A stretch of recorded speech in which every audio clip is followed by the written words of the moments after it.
몸에서 인슐린을 만들지 못해서 평생 주사를 맞으며 살아가야 하는 일형 당뇨.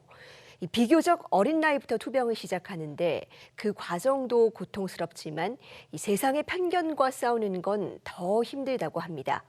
EBS는 그동안 6번에 걸쳐서 일형 당뇨 학생들의 실태를 전해드렸는데요.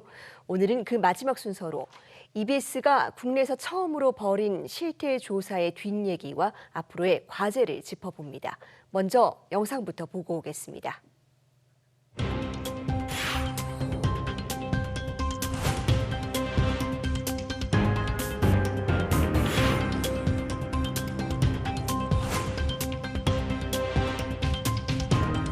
처음에는 보건실에서 아니면 화장실에서 맞았는데 교실 구석에서 그냥 뒤돌아서 맞고 친구들에게 병을 알리지 않았는데 수학여행에 가서 다른 친구들이 저녁에 그냥 자유롭게 야식을 먹거나 할 때 저는 그냥 쳐다보아야 됐어서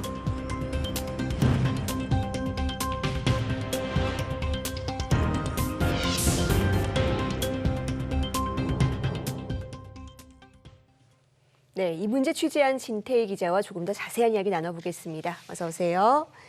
자, 이 충남 태안에서 올해 초에 일가족이 일형 당뇨 때문에 숨지기 전까지는 아예 이 질병에 대해서 못 들어봤다라는 분들도 꽤 계실 거예요. 이번 기획 보도를 통해서 이 국내에서 처음으로 이 소아청소년 일형 당뇨 환자 대상으로 실태 조사했죠. 시사점이 있었을까요?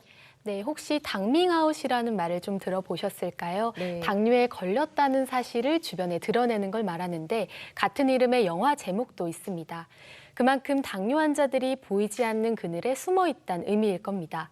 그동안은 지난 1월 발생한 태안 사건처럼 안타까운 사망이나 언론 보도를 통해서만 이들의 현실을 짐작할 수 있었는데요. 특히 일형 당뇨는 소아청소년 환자가 많은데 이들의 현실에 대해 이렇다 할 실태 조사조차 없었습니다. 처음 취재를 시작할 때 학술 논문이나 자료집을 찾아봐도 관련 연구나 조사가 많지 않았고 그나마도 10년 이상 된 자료가 많았습니다. 그래서 일형 당뇨 환자들, 특히 소아청소년 환자들의 일상과 교육권에 맞춰서 직접 실태 조사를 시행해 봤습니다. 결과는 예상보다 심각했는데요. 정신적 어려움을 겪는 아이들이 41%나 됐고 5명 중 1명은 일형 당뇨 때문에 놀림을 받은 적이 있었습니다. 최근 1년 동안 심리상담이나 정신과 진료를 받은 사례도 10명 중 1~2명꼴이었고요. 또 정신질환을 진단받은 경우도 7%나 됐습니다. 네, 여러 가지 문제가 있는 것 같은데 이 실태 조사는 어떻게 진행이 됐습니까? 네, 초등학교 1학년부터 고등학교 3학년에 해당하는 연령대의 일형 당뇨 학생들이 조사 대상이었습니다. 온라인을 통해 6월 한 달 동안 진행했는데요. 질문지는 사전 취재 내용을 토대로 구성하고 한국 일형 당뇨병 환우회 등 현장 전문가의 자문을 구해 완성했습니다. 학교 생활과 친구 관계, 인슐린 투약에서의 고충 등 선택 문항까지 모두 포함해 40개 문항으로 구성했고요. 응답은 너무 어리거나 장애가 있는 등 직접 답변에 어려움이 있다면 보호자의 도움을 받아 작성하도록 했습니다. 설문에는 모두 396명이 응답했는데 일형 당뇨가 있는 초중고등학생 가운데 14% 정도가 참여한 겁니다. 응답자 연령은 초등 연령대가 57%로 가장 많았고 중등 29%, 고등 14%였습니다. 실제 일형 당뇨 환자들 중엔 고등학생이 가장 많은데요. 이번 조사에선 다소 참여율이 떨어졌습니다.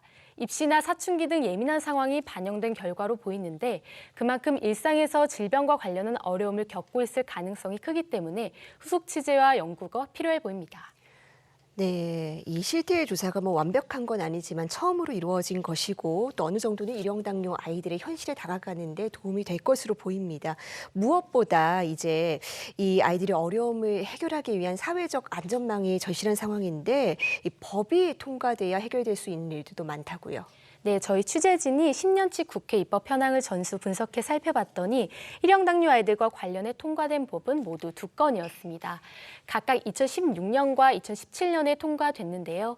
일형 당뇨를 이유로 어린이집 입소를 거부당하는 일이 없도록 하고 또 위급 상황에 학교에서 충분한 의료 지원을 받을 수 있게 하는 내용이었습니다. 하지만 국회 임기가 종료돼 폐기된 법도 3건 있었습니다. 보건교사가 의사의 처방과 지시에 따라 학생의 투약 행위를 지원 보조할 수 있도록 하는 학교보건법 개정안이 여기에 해당하고요. 학교에서 인슐린 주사 지원을 받지 못해 생업을 포기하고 가족들이 수시로 학교를 찾아가는 사연을 저희 뉴스에서도 전해드렸습니다. 당시 인슐린 투약에 대한 보건교사의 법적 책임에 대한 문제로 결국 통과되지 못했습니다. 한편 21대 국회가 문을 닫으면서 폐기된 제정안이 22대 국회에 다시 올라오기도 했습니다. 국가와 지자체가 일형 당뇨 소아 청소년과 청년 당뇨병 환자에 대한 차별 방지와 배제 금지를 위해 적극적으로 노력하고 또 재정 지원 근거를 명시하도록 한 건데요. 지금 다시 이들에 대한 사회적 법적 안전망이 필요하다는 목소리가 나오는 이유는 제2, 제3 태안 사건의 재발을 막기 위해서입니다. 당시 부부가 쓴 유서에는 딸이 병 때문에 힘들어하는 모습을 보면 마음이 아프다, 경제적 어려움도 크다라는 내용이 담긴 것으로 알려졌습니다. 당뇨는 흔히 소리 없는 살인마라고도 하죠. 제대로 된 관리를 받지 못하면 실명이나 뇌졸중, 심부전같이 심각한 합병증에 노출될 수 있습니다. 제대로 관리한다면 얼마든지 건강하게 살 수 있지만 실상은 그렇지 못한 경우가 여전히 많습니다. 전문가의 말 들어보시겠습니다.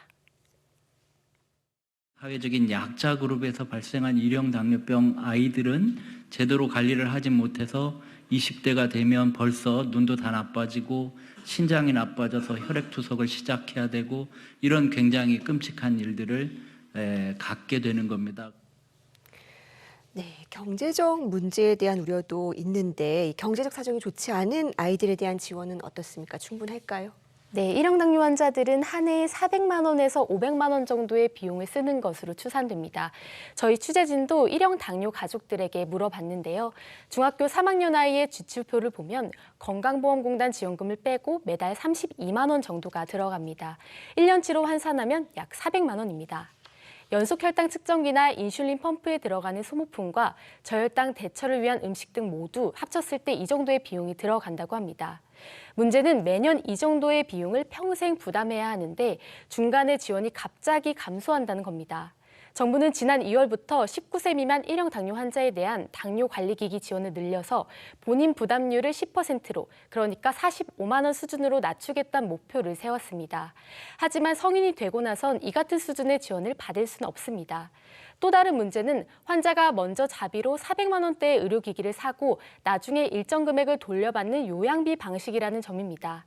선뜻 비싼 기기를 사기 어려울 뿐더러 챙겨야 할 서류도 많고 절차가 복잡하다는 문제 제기가 꾸준히 이어져 왔지만 해결이 안 되고 있습니다. 네, 그래서 근본적으로는 일형 당뇨를 아예 중증 난치 질환이나 장애로 인정해야 된다라는 목소리도 나온다고요. 네, 그렇습니다. 일형 당뇨는 췌장의 인슐린 분비 기능이 없어 평생 집중적인 관리와 또 인슐린 투여가 필요한 만큼 전문가들과 환자 단체에서 일형 당뇨를 장애로 인정해야 한다고 목소리를 내고 있습니다. 일형 당뇨가 일반적으로 당뇨라고 불리는 이형 당뇨와 이름이 비슷해 사회적 편견을 받고 있다는 점도 이유 중 하나입니다. 무엇보다 일형 당뇨가 췌장장애로 인정되려면 먼저 장애인 복지법 시행령을 개정해야 하는데 최근 보건복지부도 일형 당뇨를 장애로 인정할 필요가 있는지 연구 용역을 통해 검토에 나섰습니다. 교육부도 여기에 촉각을 곤두세우는 분위기인데요. 교육부는 올해 초 일형 당뇨 환자 단체들과 간담회를 열어 개선책을 논의하고 그 결과로 시험장 기기 반입이나 인슐린 주사 지원 방안 등을 공문에 담아 시도교육청에 보냈습니다. 하지만 여전히 체감이 어렵다는 지적이 많았습니다. 만약 장애로 인정되면 특수교육법을 통해 일형 당뇨 아이들에 대한 폭넓은 지원이 가능해질 걸로 보고 있습니다. 또 해외에선 이미 일형 당뇨를 장애로 인정하는 경우가 많습니다. 미국과 영국, 독일, 일본 등이 여기에 해당하는데요. 이들 국가에선 맞춤형 지원이나 보조금과 대출 지원, 고용보험 등 여러 혜택을 제공하고 있습니다.